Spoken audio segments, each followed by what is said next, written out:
On a quiet Christmas Eve in Cardiff, a young heir to a multimillion fortune turned on his closest friend, sparking a tragedy that shocked a nation. Behind wealth, privilege, and friendship lay a chilling story of betrayal, mental struggle, and a life lost forever. This is the full story.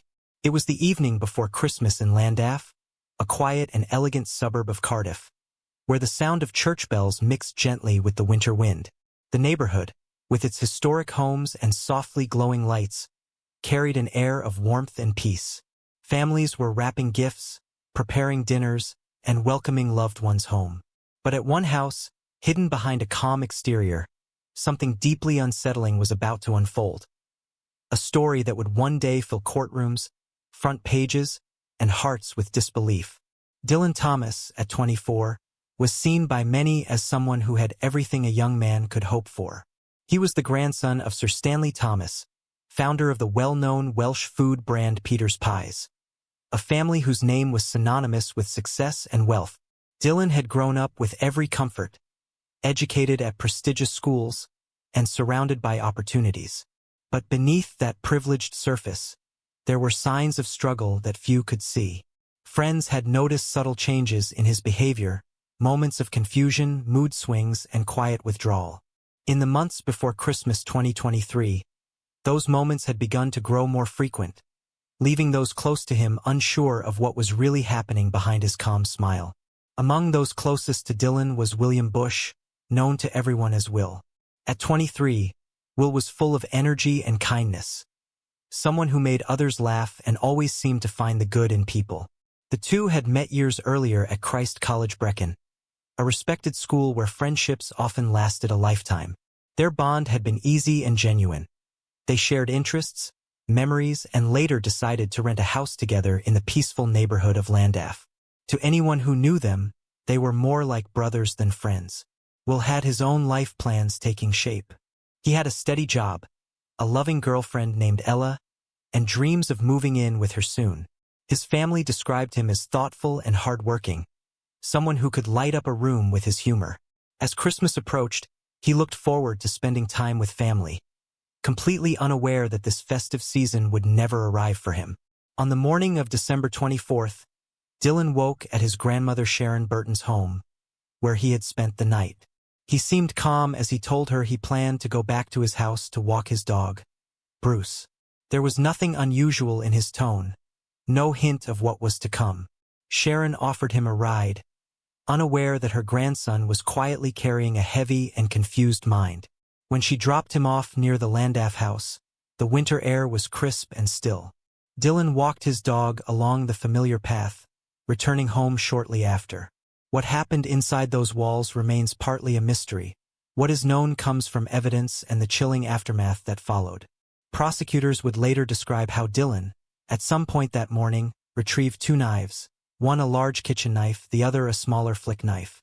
He entered the shared living space where Will was likely preparing for the day, perhaps talking to friends or packing for Christmas with his family. No one knows what words, if any, were exchanged. In a sudden, violent outburst that would shock even the most seasoned investigators, Dylan attacked his friend. Neighbors later recalled hearing screams of terror and sounds of chaos that broke the holiday quiet. Within minutes, Will's life was gone. The kind of moment that no one could have imagined between two people so close. When Dylan's grandmother, Sharon, saw her grandson again that morning, she could not have prepared herself for what she was about to witness. Dylan appeared distressed, his clothes stained, his expression lost and broken. Together, they returned to the house, where Sharon found Will lying motionless. In panic, she tried desperately to help, calling emergency services and attempting to save him before paramedics arrived. The police soon surrounded the property, their flashing lights painting the snow-dusted street in red and blue. Inside, the quiet warmth of Christmas Eve had been replaced by silence and disbelief. In the hours that followed, detectives began piecing together the chain of events. Dylan was taken into custody, calm but distant, offering few words. The police investigation revealed details that deepened the tragedy. Online searches related to human anatomy, particularly the neck, and evidence suggesting Dylan had planned his actions in advance. Yet, Those who knew him insisted this behavior did not align with the person they remembered. The question quickly became not just what he had done, but why. In the days after the incident, news of the killing spread rapidly across the United Kingdom. Headlines called it the Pie Heir murder, highlighting Dylan's family wealth and the shocking contrast between privilege and the crime that had taken place. Photos of the two young men, smiling together in better times, filled newspapers and online stories, each image deepening the public's sense of confusion. How could two best friends, bound by years of trust and shared history, end up in such tragedy? Behind the scenes, Will's family was left in unbearable grief. His parents, John and Emma, struggled to process the loss of their only son. His sister, Katrin, described him as the heart of their family, a young man who could never be replaced. And his girlfriend Ella, who had spoken to him just hours before his death, said her world had fallen apart. What was supposed to be a day of joy became a lifelong wound for those who loved him. Meanwhile, the legal process moved forward. Dylan was charged with murder, and the court ordered psychiatric evaluations to understand his mental state. Reports confirmed he had been suffering from schizophrenia, a serious mental health condition that can distort perception and judgment. The defense team would later argue that his illness had clouded his reality, suggesting he had not fully understood his actions. The prosecution, however, maintained that the evidence showed planning and awareness. As police statements and court filings emerged, the story took shape, not of a spontaneous argument or an accident, but of a deeply troubled young man who had spiraled beyond control. The luxury and comfort of his upbringing stood in sharp contrast to the chaos that now surrounded him. In a home once shared by laughter and friendship, silence and sorrow took over. Outside the Landaf house, flowers and candles began to appear. Friends and neighbors gathered to remember William Bush, his laughter, his warmth, his plans for the future. The small Welsh community, still dressed for Christmas, stood together in quiet mourning. And as detectives continued their work, one truth became painfully clear. A friendship built over years had ended in an instant that no one would ever understand. This was the beginning of a story that would travel far beyond Cardiff. A story not only of violence but of mental illness, privilege, and the fragile line between trust and tragedy. The trial ahead would try to answer the haunting question left behind that Christmas Eve. What could make one friend take the life of another he once called a brother? In the days following the tragedy, the quiet suburb of Landaf turned into a place of mourning and disbelief. The home once filled with laughter between two friends was now a crime scene sealed with police tape. The news spread quickly across Cardiff and then throughout the United Kingdom. An heir to a fortune accused of taking the life of his closest friend. Reporters gathered outside the house, their cameras pointed at the once unremarkable doorway where something unthinkable had taken place. Behind the headlines, two families grieved in silence. One for the son they had lost, and the other for the young man they no longer recognized. Investigators began the painstaking process of reconstructing what had led to that morning. Each detail told part of a story that defied comprehension. Dylan Thomas had been described by everyone as polite, thoughtful, and intelligent. He had grown up surrounded by comfort, with access to the best schools and a promising future. Yet, police interviews revealed he had become increasingly isolated in the months before Christmas. Friends mentioned that Dylan had stopped returning messages, had withdrawn from social life, and occasionally spoke of feeling watched or unsafe. These details, once dismissed as stress or fatigue, took on chilling significance after the tragedy. When detectives searched his computer and phone, they uncovered what the prosecution would later call signs of preparation. There were online searches about anatomy, specifically how to cause fatal injuries to the neck, as well as messages sent to William on the morning of the attack asking if he was home. Investigators also found evidence that Dylan had taken 2 knives from the kitchen before entering his friend's room. Although the motive remained unclear, the evidence suggested intent. Yet those closest to him struggled to believe that Dylan, a person once known for his kindness, could have acted out of deliberate malice. For the Bush family, the days that followed were filled with grief beyond words. William's parents, John and Emma, visited the site of their son's final moments, placing flowers and candles outside the house.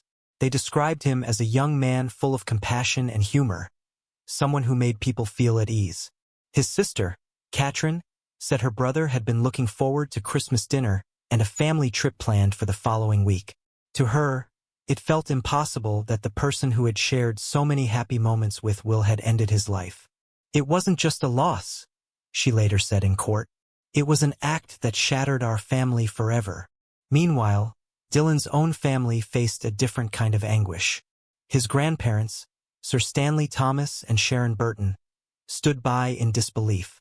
Sharon, who had driven him home that morning, replayed every moment of that day in her mind. Could she have known?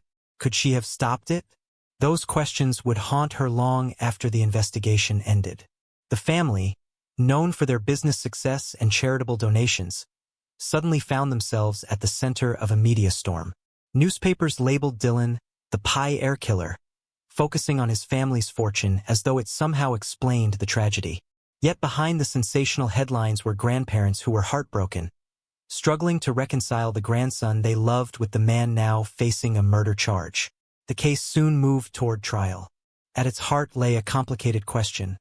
Was this the act of a calculating individual, or the desperate action of a mind overcome by illness? Dylan's mental health records painted a troubling picture.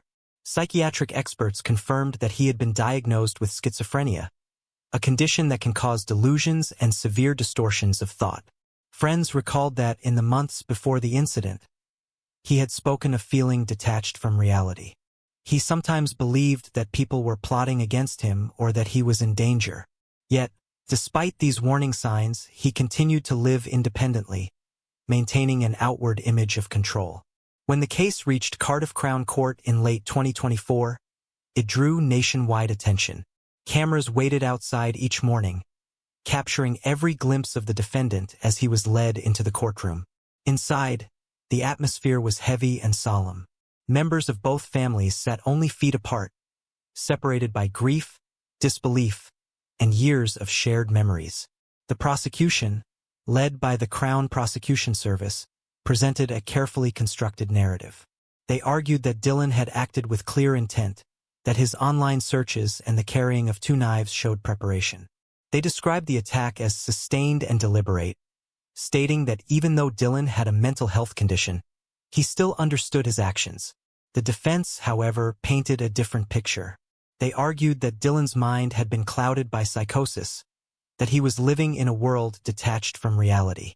A forensic psychiatrist, Dr. Panchu Xavier, testified that Dylan had likely been experiencing symptoms of schizophrenia for at least 6 months before the killing. He explained how such conditions can create powerful delusions, making individuals believe they are acting in self-protection even when no threat exists. The defense urged the court to consider a verdict of manslaughter on grounds of diminished responsibility, suggesting that while Dylan had caused Will's death, his ability to make rational choices was severely impaired. Throughout the trial, Dylan appeared quiet and withdrawn. He spoke only when addressed, often looking down at the table before him. Family members later said he seemed lost, as though detached from the world around him. When questioned about the events of that morning, Dylan admitted that he remembered parts of what had happened but could not explain why he had done it. His lawyers described his remorse as profound but overshadowed by confusion. "He is not a monster," one said, "but a young man who was unwell and untreated." For the Bush family, those explanations did little to ease their pain. Listening to every word of the trial, they were forced to relive the details of their son's final moments. The injuries, the chaos, and the loss that followed. Each photograph shown in evidence was a reminder of the life that had been taken from them. Will's girlfriend, Ella Jeffries, sat through most of the hearings, often holding hands with his sister. In her statement, she described how Will had been the love of her life, someone she thought she would marry. "I can't understand how the person we trusted could take him from us," she said softly. The trial stretched over several weeks, each day uncovering new details and deepening the emotional toll on everyone involved. Outside the court, members of the public debated whether Dylan's illness excused his actions. Some saw him as a privileged man who had wasted his opportunities. Others viewed him as a tragic figure lost in the darkness of mental illness.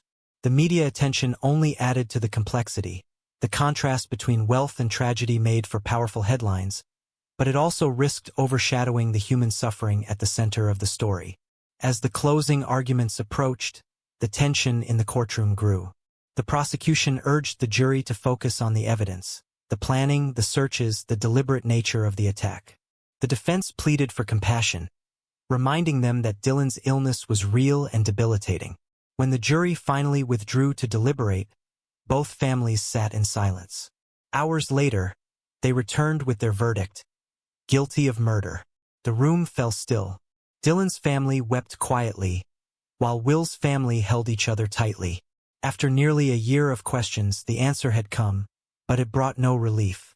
For one family, justice felt hollow without their son.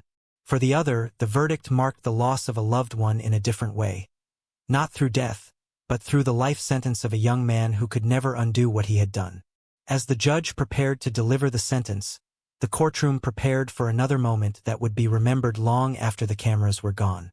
The world had seen the trial of the heir who killed his best friend, but what lay behind those headlines was far more complex and far more human than anyone could fully comprehend.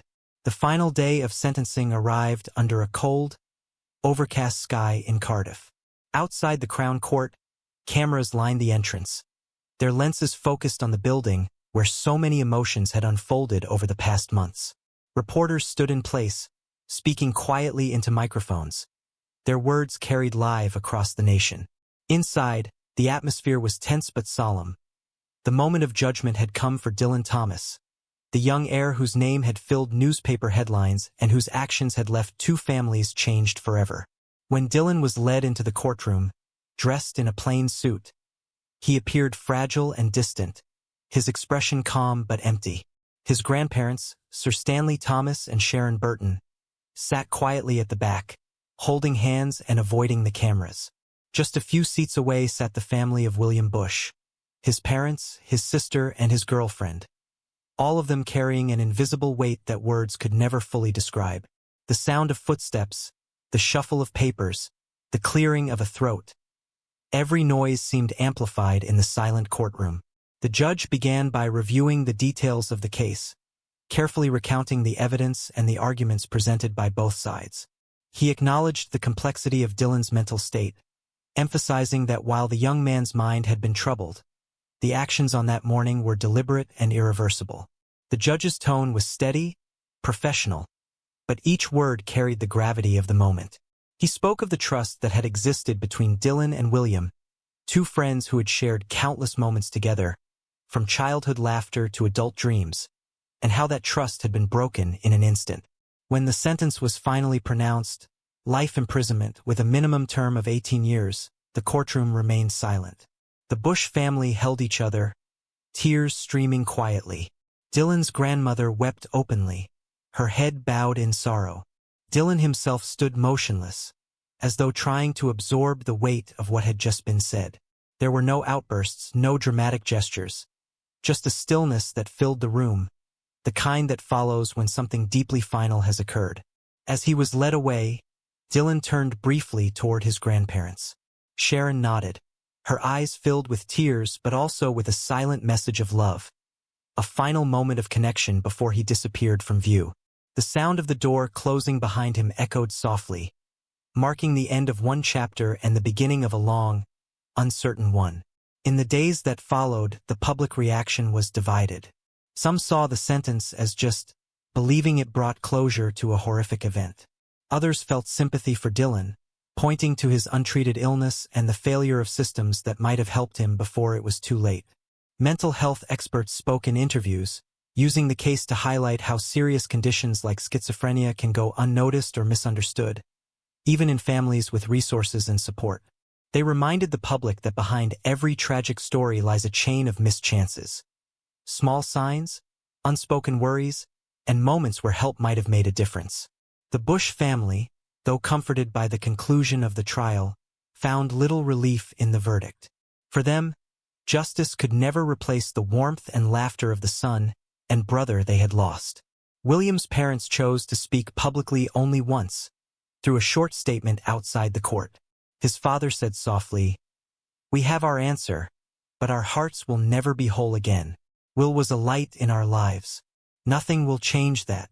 His mother, standing beside him, added, "We hope this story helps others see the importance of understanding and helping those who struggle with their minds before tragedy finds its way into another home."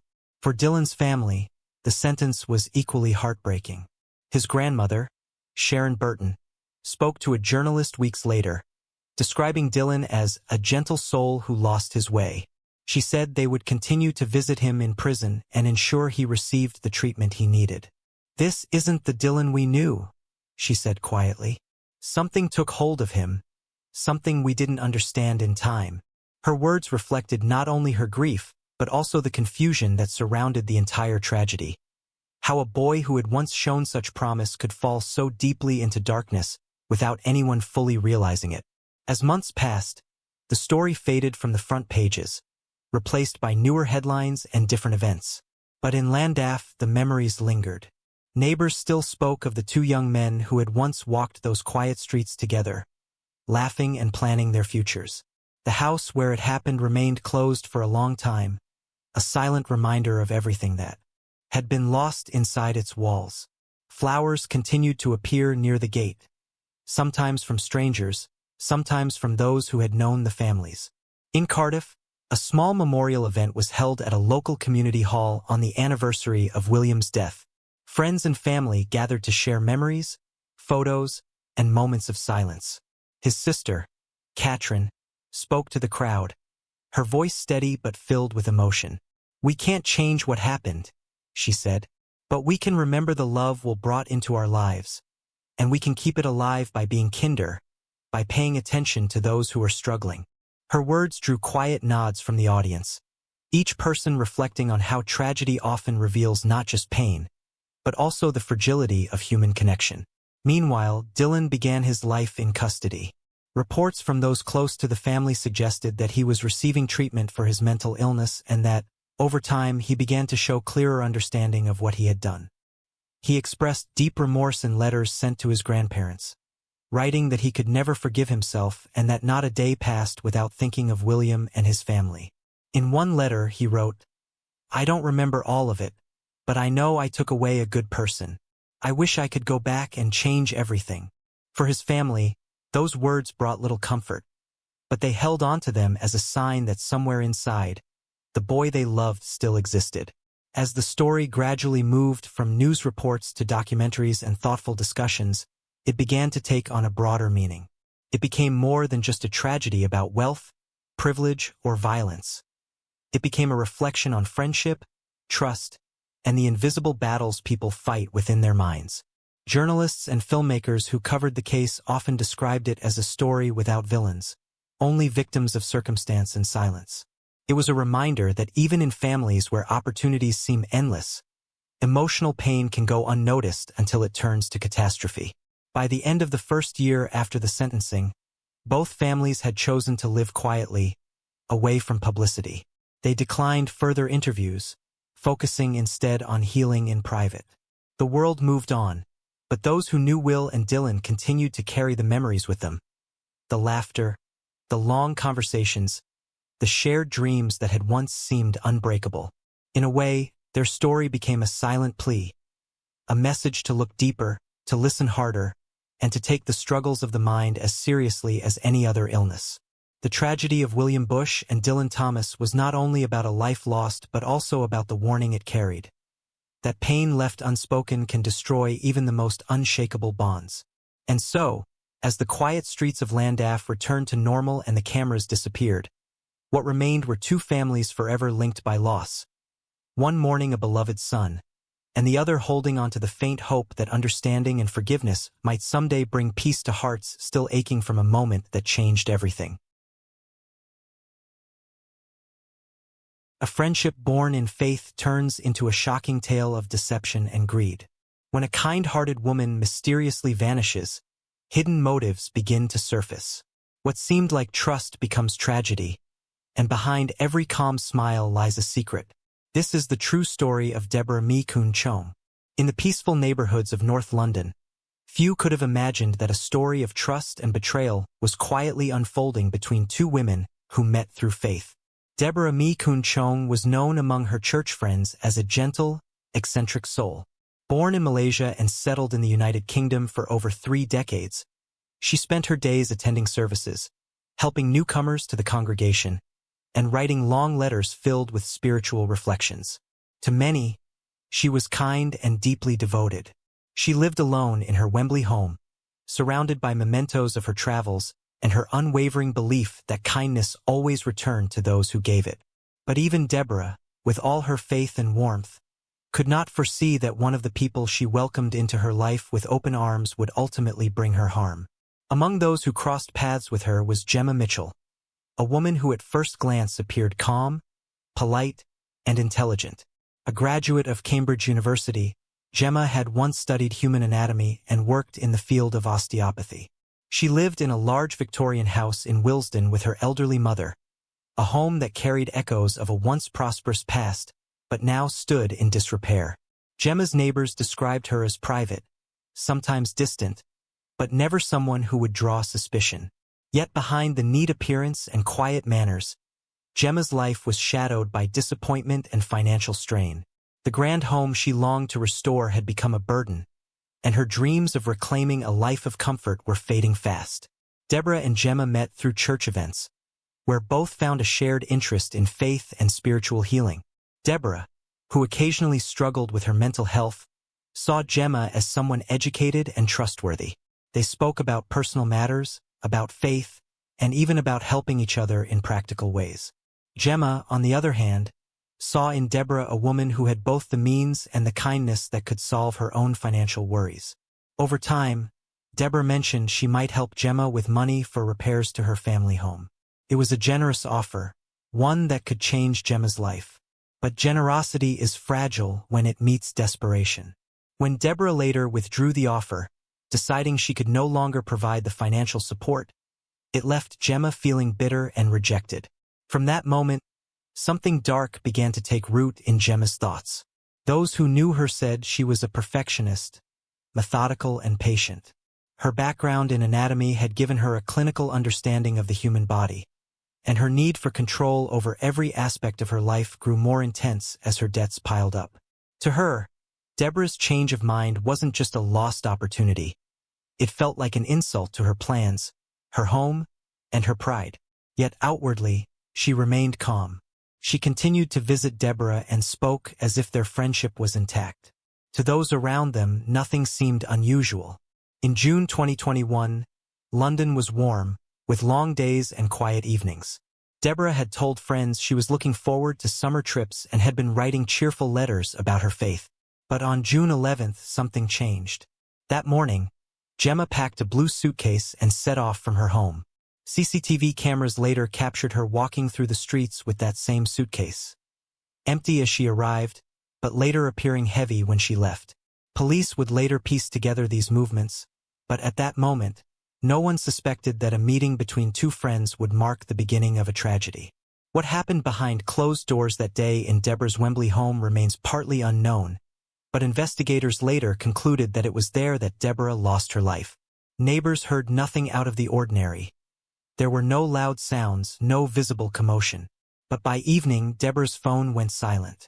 Her friends tried calling but received no answer. They assumed she might be resting or had gone on a short trip. Meanwhile, Gemma returned to Willesden, quietly entering the home she shared with her mother, dragging the same blue suitcase that now contained a terrible secret. For the next 2 weeks, Deborah's absence was puzzling. Church members grew worried when she missed Sunday service without notice, something she rarely did. When attempts to contact her failed, one of her close friends reported her missing. Police began routine inquiries, visiting her home and checking phone records. At first, there was no clear indication of foul play. Deborah's mental health history made investigators consider whether she might have wandered off or chosen to spend time alone. But as the days passed, the silence became too long, too deliberate. Something was wrong. Meanwhile, hundreds of miles away in Devon, in the tranquil coastal town of Salcombe, a local family made a discovery that would change the course of the investigation. On June 27th, They found a large bag discarded in the woods, containing human remains. The area was quickly sealed off, and forensic teams began their work. Within days, dental records confirmed the identity. It was Deborah Chong. Her body had been left in the secluded woodland, and a few days later, her head was found nearby. The news spread quickly, shocking both her friends and the church community who had been praying for her safe return. Detectives from London's Metropolitan Police began reconstructing Deborah's final days, tracing her movements and communications. The CCTV footage from June 11th revealed an unexpected detail: the same blue suitcase that Gemma was seen carrying on her visit to Deborah's house. That footage became the foundation of the investigation. Officers obtained search warrants for Gemma's property in Willesden, and what they found only deepened the suspicions. Inside, traces of blood matching Deborah's DNA were found. Documents later revealed that Gemma had attempted to create a new will in Deborah's name, naming herself as the main heir to Deborah's home and finances. The forgery was detailed and sophisticated, but it could not withstand forensic scrutiny. For detectives, a picture of premeditation began to emerge. Gemma had not acted in a moment of impulse. Her actions had been carefully planned. The visit, the suitcase, the travel to Devon, every step had been methodically executed. Investigators even discovered that she had borrowed her mother's car for the journey to dispose of the body, driving hundreds of miles to a remote area where she thought no one would find it. But the natural world rarely keeps secrets for long, and her plan unraveled faster than she expected. By late summer, police were ready to make an arrest. Gemma was taken into custody at her home. Calm and composed, she denied wrongdoing, insisting that she had last seen Deborah alive and had no idea what happened after. But the evidence against her, digital, physical, and circumstantial, was overwhelming. The investigation that had begun with the disappearance of a kind-hearted woman had now turned into one of London's most haunting murder cases, where friendship, faith, and trust had been twisted into something unrecognizable. The quiet streets where both women once walked remained unchanged, but those who knew them could no longer look at their memories the same way. Behind the facade of civility, something dark had unfolded. A tragedy born not of rage, but of quiet, calculated greed. The first chapter of this case had ended with an arrest, but the search for justice and understanding had only just begun.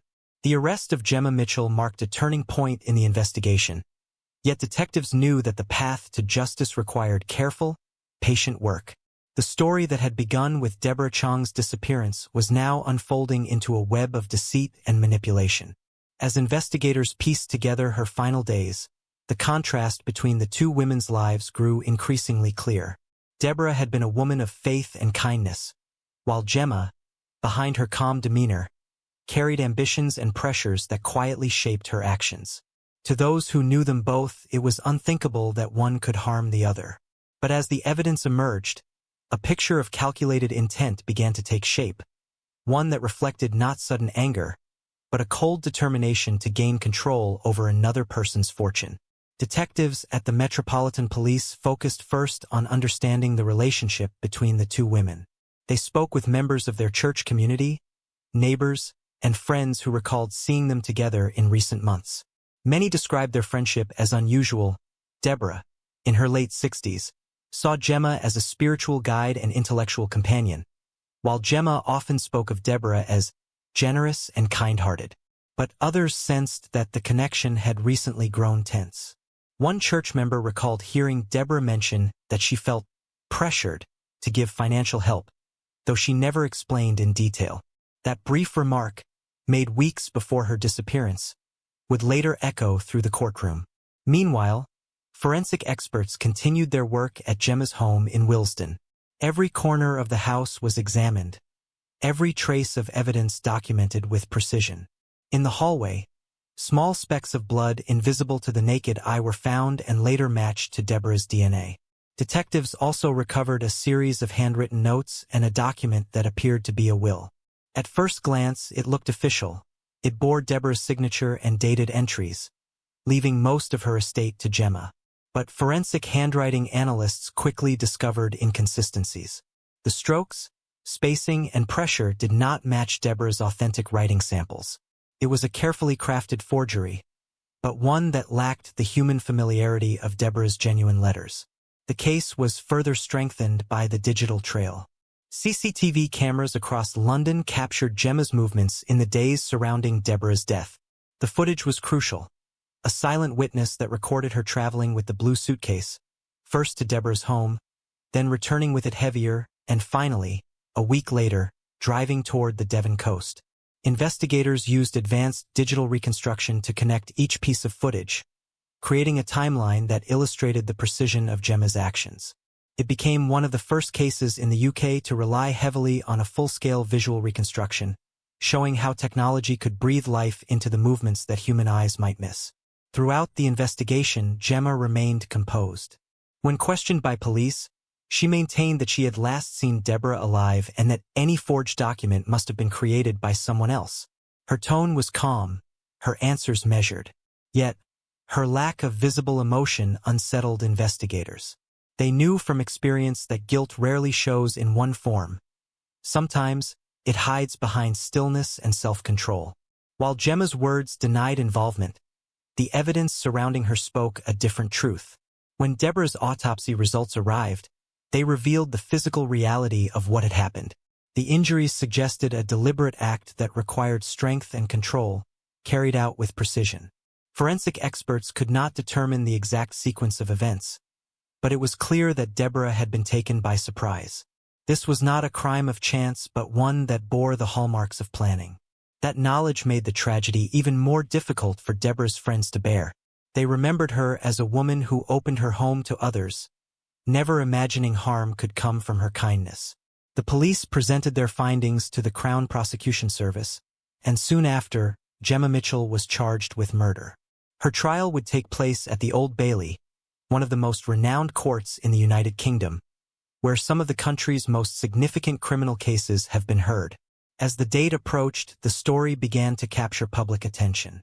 News reports described the case as one of friendship turned fatal, focusing on the extraordinary contrast between the educated professional accused and the trusting woman who had placed her faith in her.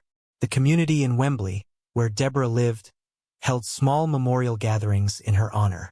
Her home, once filled with letters and prayers, became a quiet symbol of a life that ended too soon. When the trial began, the courtroom atmosphere was solemn. The prosecution laid out the evidence in calm, deliberate detail. They spoke of Gemma's financial struggles, her growing frustration over the loss of expected money, and the forged will that placed her as the main beneficiary of Deborah's estate. The jury was shown the CCTV timeline, an unbroken record of Gemma's movements that told the story without words. Prosecutors described how she had visited Deborah's home under the pretense of a friendly visit, how she carried the suitcase that later became a grim piece of evidence, and how she then traveled to Devon in an attempt to conceal what she had done. The defense, in contrast, sought to cast doubt on the evidence. They emphasized Gemma's academic background and calm personality, suggesting she was incapable of such violence. They questioned whether someone else could have been involved or whether Deborah's mental health could have played a role in her disappearance. But the forensic findings were too strong to ignore.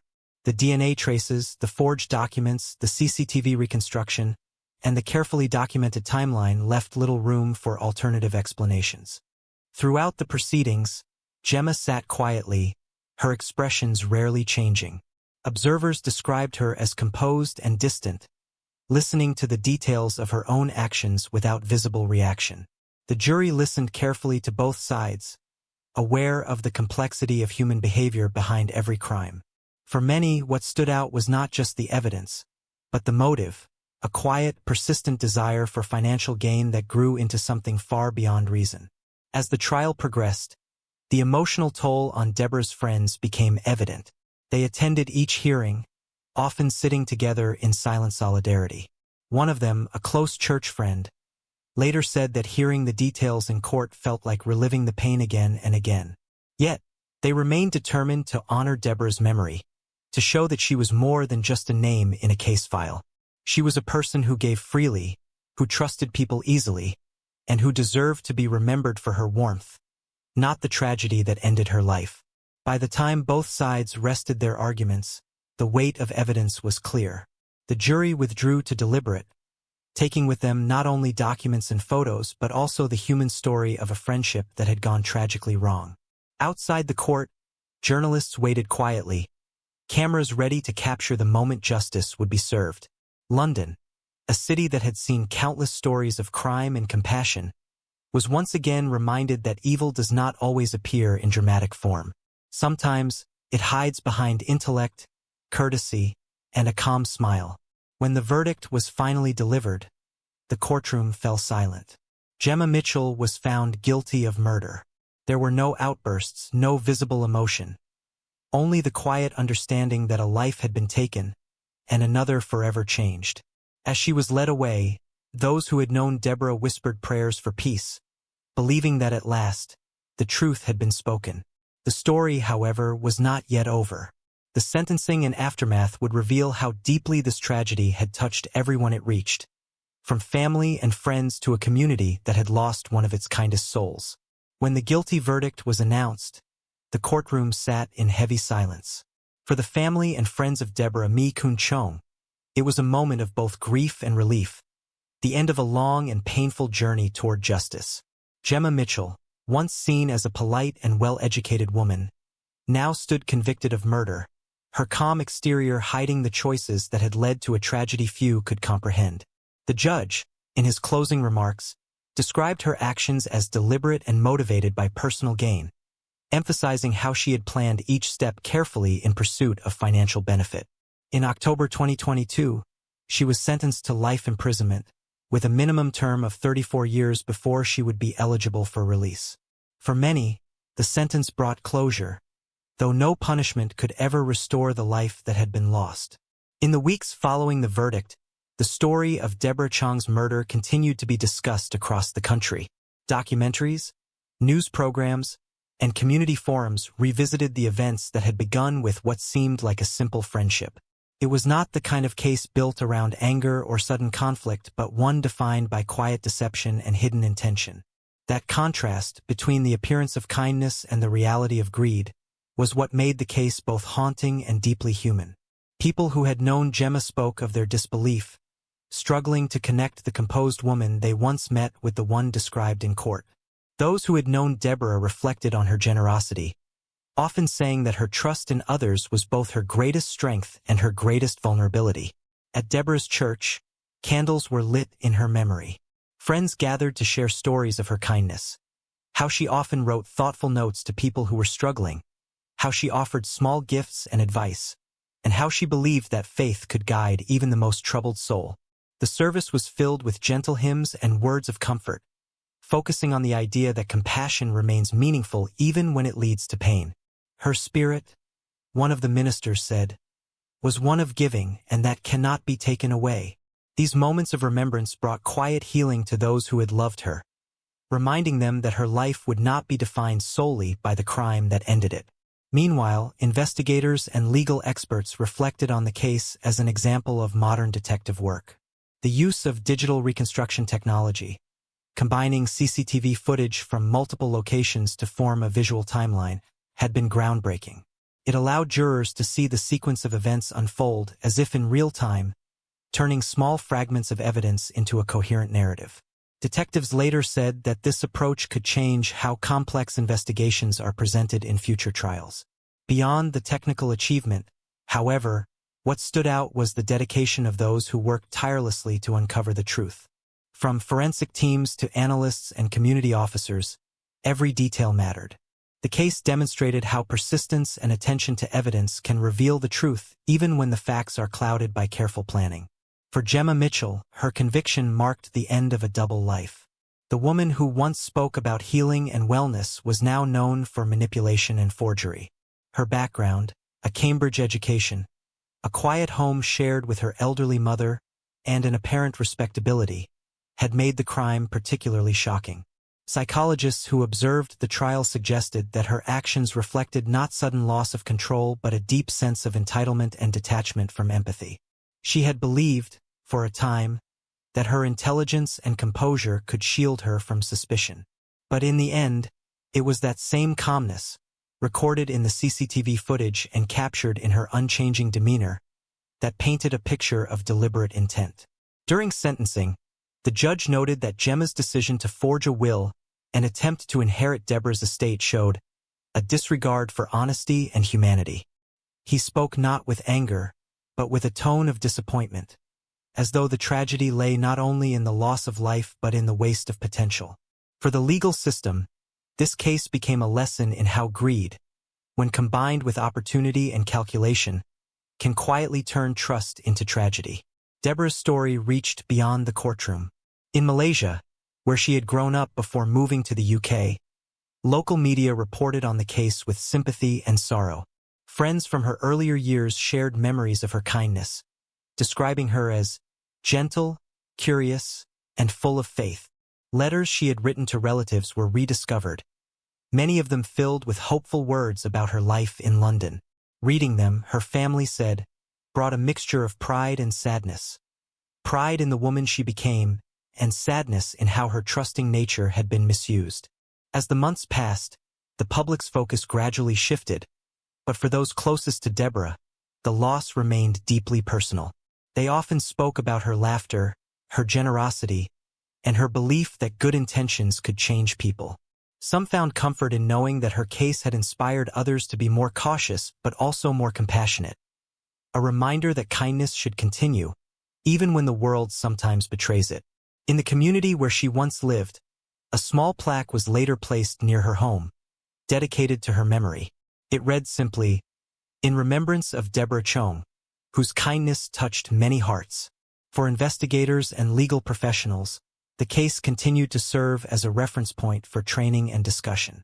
They spoke of how even the most carefully planned deception can unravel under the weight of evidence, and how truth, though sometimes delayed, has a way of revealing itself.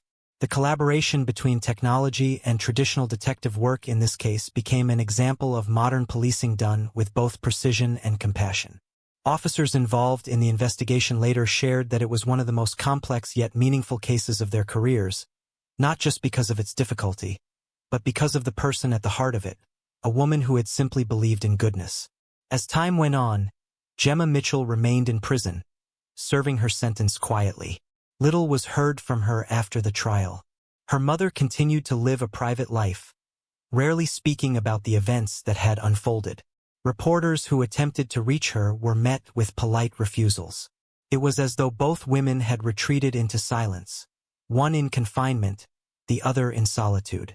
The house in Willesden, once central to Gemma's ambitions, eventually stood as a symbol of unfulfilled dreams, a place where the pursuit of wealth had led to irreversible loss. In contrast, Deborah's home in Wembley carried a different kind of legacy. After her passing, her friends helped to sort through her belongings, carefully preserving her letters, photographs, and journals. Many of her writings reflected her unwavering faith and her wish to help others. These words, later shared among her church members, became a source of comfort. They painted a picture of a woman who believed that goodness could always overcome darkness, a message that outlived her and touched even those who had never met her. In the end, the story of Deborah Chong and Gemma Mitchell became more than a criminal case. It was a reflection on trust, morality, and the fragile balance between generosity and caution. It reminded people that appearances can be deceiving and that true character is revealed not by education or background, but by choices. For those who watched the case unfold, it served as a quiet lesson that faith and compassion remain essential, but they must be guided by wisdom. As the final chapter of this story closed, London moved on, yet traces of its impact lingered. A friendship that began in church had ended in tragedy, but from its sorrow came reflection about kindness, trust, and the responsibility each person holds in how they treat others. Deborah's legacy lived not in the way her life ended, but in the light she brought to others while she was here. And though justice was served through the law, her true peace came from the faith she had carried all along, a faith that continued to inspire those who remembered her gentle spirit.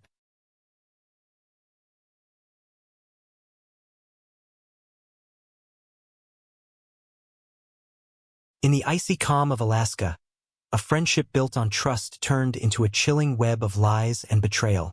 A young woman was lured to her death by someone she called her best friend, all for a promise of millions that never existed. This is the story of Cynthia Hoffman, In the quiet city of Anchorage, Alaska, where snow-capped mountains kiss the sky and silence stretches over frozen lakes, no one could have imagined the darkness that was about to unfold. Among its peaceful neighborhoods lived 19-year-old Cynthia Hoffman, a young woman known for her gentle spirit and unshakable loyalty to her friends.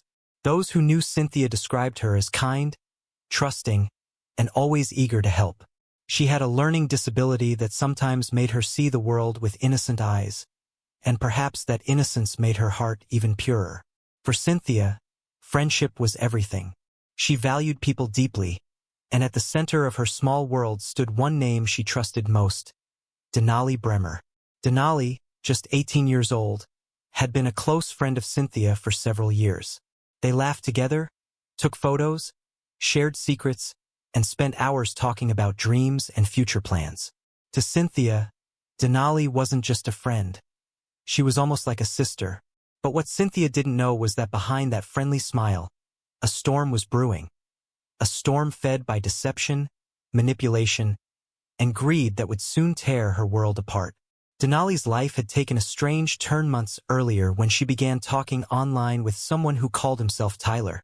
He claimed to be a rich young man from Indiana, charming and kind, with promises of love and fortune. In reality, Tyler was not who he said he was. His real name was Darren Schillmiller, a 21-year-old man from New Salisbury, Indiana, living far from the life of luxury he pretended to have. Using photos of someone else, he had created a false identity and lured Denali into believing she was special to him.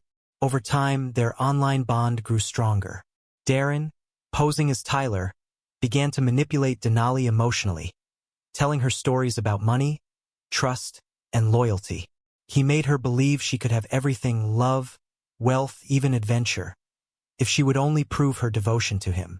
What began as flattery soon twisted into control. He told Denali he would pay her $9 million to commit a horrific act and document it for him. It was an unimaginable proposal, yet Denali, clouded by manipulation and greed, didn't turn away. Instead, she agreed, not realizing that this decision would destroy multiple lives, including her own. In the following weeks, Denali began to plan. She didn't act alone. She confided in a few of her friends, young people who might not have understood the full weight of what was happening. There was Caden McIntosh, a 16-year-old who admired Denali and often followed her lead. Then there was Caleb Leland, 19, who owned a car and offered to help with transportation. Two younger teenagers, aged 14 and 15, were also drawn into the circle. They were told bits and pieces, enough to feel involved but not enough to see the full truth. Denali presented the plan as something less serious than it was. To some, she made it sound like a prank, to others a mysterious task that could make them all rich. None of them could fully grasp the danger of the path they were stepping onto. And for Cynthia, the victim chosen by someone she called her best friend, there was no reason to doubt the invitation she would soon receive. On the morning of June 2, 2019, the sky above Anchorage was clear and cold. Denali texted Cynthia, suggesting they go on an adventure together. A hike near Thunderbird Falls, a scenic spot outside the city where the water runs down rocky cliffs and the trees whisper softly in the wind. Cynthia loved the outdoors and, more than anything, loved spending time with Denali. Without hesitation, she agreed. She told her family she was going out with her best friend and would be back later. They picked her up that afternoon. Cynthia sat in the car, smiling and chatting, unaware that the people she trusted most were carrying a terrible secret. The group drove toward the mountains, laughter filling the car, music playing. Nothing in Cynthia's kind eyes showed even a flicker of fear. To her, this was a simple day out. To Denali, it was the point of no return. As they reached the trailhead near the Eklutna River, the forest around them was calm. The air smelled of pine, and the river murmured nearby. They began to walk along the trail, taking photos and pretending everything was normal. Denali told Cynthia they were going to film a funny video for social media, something about friendship and trust. Cynthia laughed, always ready to join in. But as they moved deeper into the woods, away from the main path, the mood slowly shifted. Denali and Caden brought out duct tape. They told Cynthia it was part of the video idea, that they'd tie her up for a quick scene just for fun. Cynthia, trusting her friend, didn't resist. She believed in Denali completely. As the tape wrapped around her wrists, perhaps she giggled nervously, wondering what kind of joke this was. But when the laughter stopped, she might have sensed something was terribly wrong. Standing there in the quiet forest, Denali hesitated. This was the moment when everything could have stopped.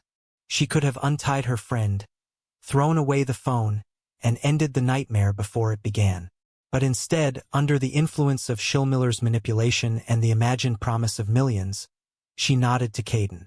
The sound that followed, a single final gunshot, shattered the peace of the valley. The group panicked. They threw Cynthia's body into the cold river, hoping the water would hide their crime. The forest returned to silence, but the ripples on the surface carried away a story that would soon horrify an entire nation. Later that night, Denali texted the man she knew as Tyler. The job was done, she told him. She expected money, gratitude, or some sign that her life was about to change. But what came instead was nothing.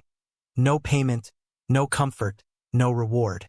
The illusion of wealth and love that had driven her to such darkness vanished instantly. She had been tricked. There was never any money, never any millionaire. While Cynthia's family began to worry that she hadn't come home, Denali tried to continue as if nothing had happened.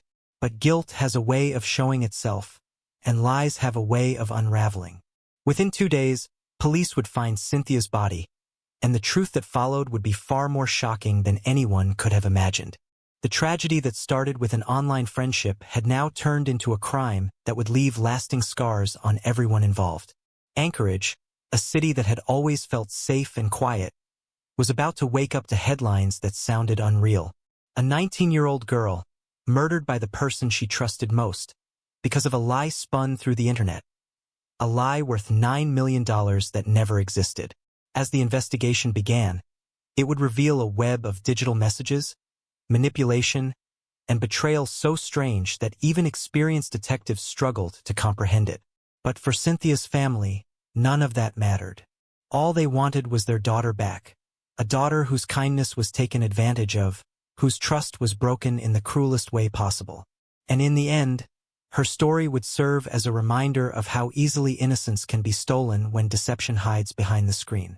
The disappearance of Cynthia Hoffman quickly turned into a haunting mystery that unsettled Anchorage. For her family, it began as a few anxious hours of waiting, then a full day of worry, and soon, a fear that grew heavier with every passing moment. Cynthia's father, Timothy Hoffman, reported her missing when she didn't come home that Sunday night. He knew his daughter well. She was responsible, caring, and always stayed in touch. Something was wrong. Police started the search immediately.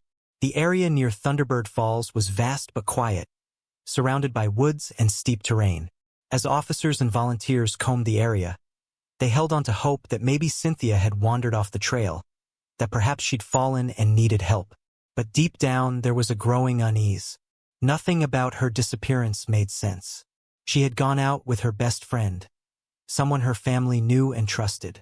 And now, both Cynthia and Denali seemed to have vanished from sight. Within hours, investigators began tracing phone records and social media activity. Cynthia's last known communication pointed to Denali Bremer. When police reached out, Denali initially acted cooperative. She told officers that she had dropped Cynthia off at a park after their hike and had no idea what happened after that. Her voice was calm, even friendly. But something about her story didn't sit right.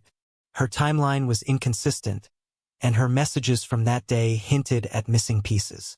Meanwhile, the community came together online, sharing posts, photos, and appeals to find Cynthia. Her smiling face appeared across local pages, a reminder of how young and full of life she was.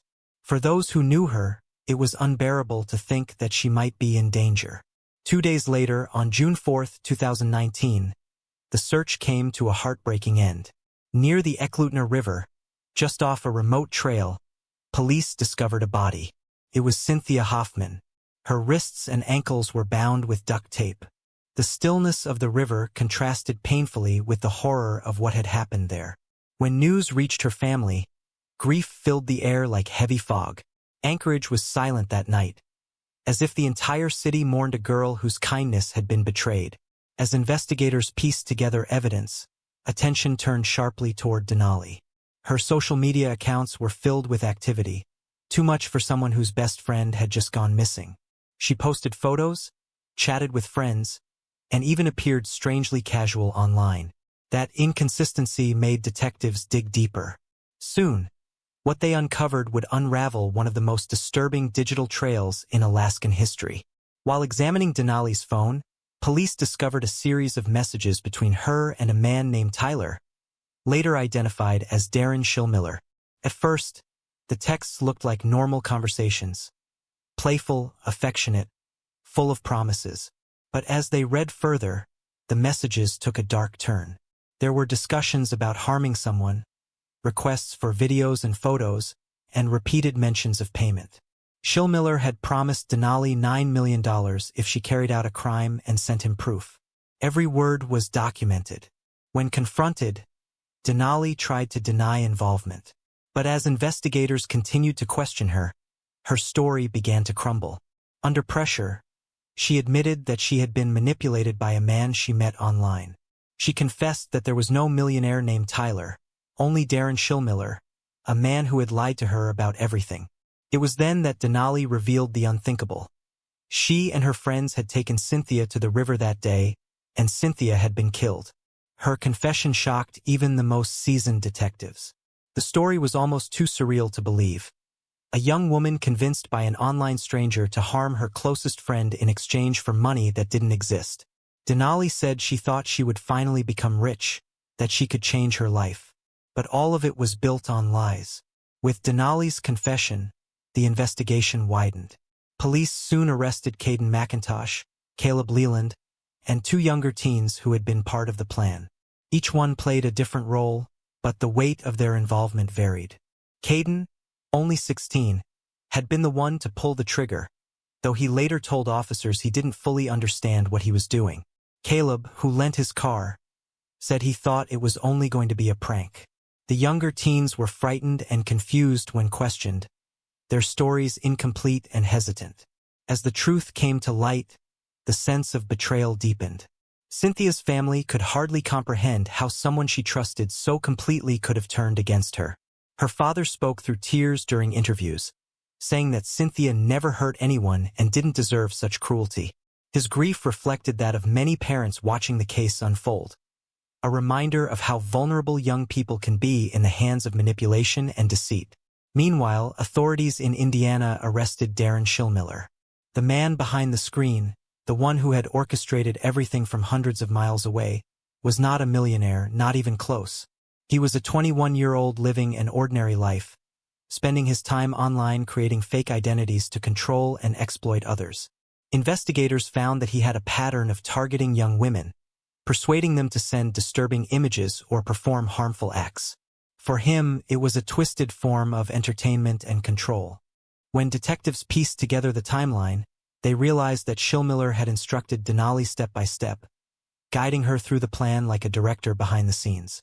He wanted videos, photos, proof that the act had been done. And Denali, caught in his manipulation, followed his instructions, unaware that every message she sent was building evidence that would soon send her to prison for life. The digital evidence was overwhelming. Text messages, video files, and social media posts all linked the group to the crime. Denali's phone contained chilling details. Photos from the day of the hike, messages to Schillmiller before and after the killing, and even notes about how she expected to receive the payment. Each file became a piece of the puzzle that confirmed her role. As the case moved forward, prosecutors described it as one of the most disturbing examples of online exploitation in Alaska's history. They said it showed how the internet could be used not only to deceive but to control and destroy lives. In court documents, they emphasized how Cynthia's vulnerability had been exploited, how her trust, her disability, and her pure heart were used against her by people she believed were her friends. For the public, the story was difficult to comprehend. How could an online stranger convince someone to do something so terrible? How could a young woman betray her best friend for money that wasn't even real? The answers weren't simple. Experts later said that manipulation through digital means can be powerful, that young minds can be pulled into dangerous situations through promises, emotional control, and isolation. By the time Denali was formally charged with first-degree murder, she had already confessed everything. Her words, recorded by police, revealed a young woman who seemed trapped between guilt and confusion. She said she didn't realize how far things had gone until it was too late, that she thought she was helping someone she loved. But for Cynthia's family, those explanations didn't matter. Their daughter was gone. As the legal process began, the courtroom became a place of heavy silence and sorrow. The faces of the accused, Denali, Caden, and the others were young, almost childlike, a reminder of how deeply the tragedy had roots in naivety and manipulation. Across from them sat Cynthia's family, holding photos of the smiling girl whose life had been taken far too soon. The story was no longer just about a crime. It had become a reflection of how trust can be broken in the digital age, how easily truth can be disguised by a screen, and how quickly one decision can destroy everything. What began as a friendship had now turned into a cautionary tale for the world, one that would continue to unfold as the trials moved toward their final verdicts. As the courtroom doors opened, the quiet hum of anticipation filled the air. Reporters, families, and curious locals gathered to witness the final chapter of a story that had left Anchorage heartbroken and the nation in disbelief. It was hard to reconcile that the people sitting before the judge, Denali Bremer, Caden McIntosh, and others, were not hardened criminals, but teenagers once filled with ordinary dreams. Yet their choices, shaped by manipulation and greed, had taken an innocent life and shattered countless others. Denali sat still, her eyes lowered, as the judge recounted the charges. The evidence against her was undeniable. Over hundreds of digital messages and files had been exchanged between her and Darren Schillmiller, the man who had pretended to be her wealthy boyfriend. The court learned how he had instructed her, step by step, how he had promised millions in return for proof of a killing, and how Denali, blinded by trust and false hope, had carried out his requests. Every message revealed how deeply she had been manipulated, yet it also showed that at each stage, she had a choice, a chance to stop. She never did. Cynthia Hoffman's family filled the courtroom with quiet strength. Her father, Timothy, sat holding a framed photograph of his daughter, her bright smile captured forever in that single image. He spoke softly when given the chance, his words trembling with pain but also love. He said that Cynthia had always believed in people, that she never saw the bad in anyone, and that her trust had been her greatest gift and her greatest risk. He wanted the world to remember her not for the tragedy, but for the kindness that had defined her short life. The prosecutors painted a clear picture of what had happened. Denali, motivated by a fantasy of wealth and affection, had betrayed her friend. Schillmiller, thousands of miles away, had used technology as a weapon, turning his manipulation into action through a young woman he had never met in person. Caden McIntosh, though only 16, had followed instructions, and his single impulsive act had ended Cynthia's life. Caleb Leland and the younger teens had been drawn in by curiosity, unaware of the true horror until it was too late. When Denali took the stand, the courtroom grew silent. Her voice shook as she spoke. She said she was sorry, that she had been trapped in a web of lies she couldn't see through until it was too late. She said she thought she was helping someone she loved, and she believed that money would change everything. But as she spoke, the weight of her words only deepened the tragedy. Her apology could not undo what had been done, and her tears could not bring Cynthia back. The prosecution reminded the court that despite any manipulation, Denali had made deliberate choices to lure Cynthia, to plan the trip, and to follow through. They said the true victim of this manipulation was not Denali, but Cynthia, who never once questioned her friend's loyalty. It was a betrayal that went beyond comprehension, a loss that would echo for generations. When the judge delivered the sentence, the room felt heavy with emotion. Denali Bremer was sentenced to 99 years in prison for first-degree murder. The judge spoke firmly, saying that the act had been cruel, premeditated, and driven by selfish motives. He acknowledged the influence of Schillmiller but made it clear that no promise of money could justify such a betrayal.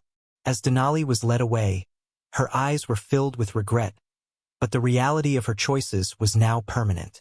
Caden McIntosh faced his own legal reckoning. Because of his age, his case was handled differently, but the outcome was still devastating. He, too, was held accountable for his part in the crime. Caleb Leland, who had helped with the car and planning, was sentenced for his involvement, though with some leniency given his level of participation. The two younger teens, who had played minor roles, were treated as witnesses and placed under supervision. Meanwhile, in Indiana, Darren Schillmiller was also brought to justice. When he appeared in court, prosecutors described him as a man who hid behind screens, preying on young people by pretending to be someone else. He admitted to creating false profiles and manipulating Denali, promising her money he never had. He was convicted of multiple charges, including solicitation to commit murder and exploitation, and sentenced to a lengthy prison term. His role, though distant in geography, had been central to the entire crime. As the trials concluded, the Hoffman family stood before reporters, holding hands. They thanked the investigators who had worked tirelessly to uncover the truth, and the community that had supported them through their grief. Cynthia's father spoke again, his voice steady this time. He said, "We can't bring her back, but we can tell her story. And maybe, if her story reaches someone out there, someone being tricked or used, it might save them." His words were not about anger, but awareness. The tragedy left a deep mark on Alaska and beyond. Schools, parents, and communities began talking more openly about online safety, catfishing, and digital manipulation. Experts explained how easy it is for young people to fall into emotional traps on the internet, where affection, trust, and greed can be twisted by someone skilled at deceit. The case became a lesson not only in crime but in the importance of awareness and communication. In documentaries and news coverage that followed, Cynthia was often described as a symbol of innocence and trust, a young woman whose life was stolen not by a stranger, but by the illusion of friendship and love. Her story resonated with viewers worldwide, reminding everyone how fragile human trust can be, and how dangerous it is to underestimate the power of manipulation. In Anchorage, the river where Cynthia's body had been found grew silent once again, flowing through the forest as it always had. But for those who knew her, that place would never feel the same. Friends and family visited the site, leaving flowers, ribbons, and letters. One note read, "You trusted too much, but that was your beauty. You saw good in everyone." Denali's name would forever be tied to the crime, not as a friend, but as a warning of how deception can take root when judgment is clouded by greed and emotional dependency. In interviews from prison, she expressed remorse, saying that she wished she could go back and undo everything. But time, as always, moved only forward. For Cynthia's family, healing came slowly. They remembered her laughter, her gentle nature, and her love for simple joys: hiking, family dinners, and spending time with friends. They turned their pain into purpose, speaking at schools about internet safety and the importance of recognizing manipulation early. Their message was clear: not everyone online is who they say they are. Years later, the story of Cynthia Hoffman still stands as one of the most tragic examples of how technology can connect hearts but also destroy lives when used for manipulation. It showed how even the purest friendships can be twisted by deceit, and how the human desire for love and wealth can sometimes blind us to danger. In the end, Cynthia's name became a reminder, not of tragedy alone, but of trust, innocence, and the importance of protecting both. Her story taught the world that justice can punish the guilty, but true healing comes only from awareness and compassion. And as the snow continued to fall over Alaska's quiet forests, the world remembered the girl who believed too deeply, and the lesson her story left behind: that trust is precious, and once broken, it can never be restored in quite the same way.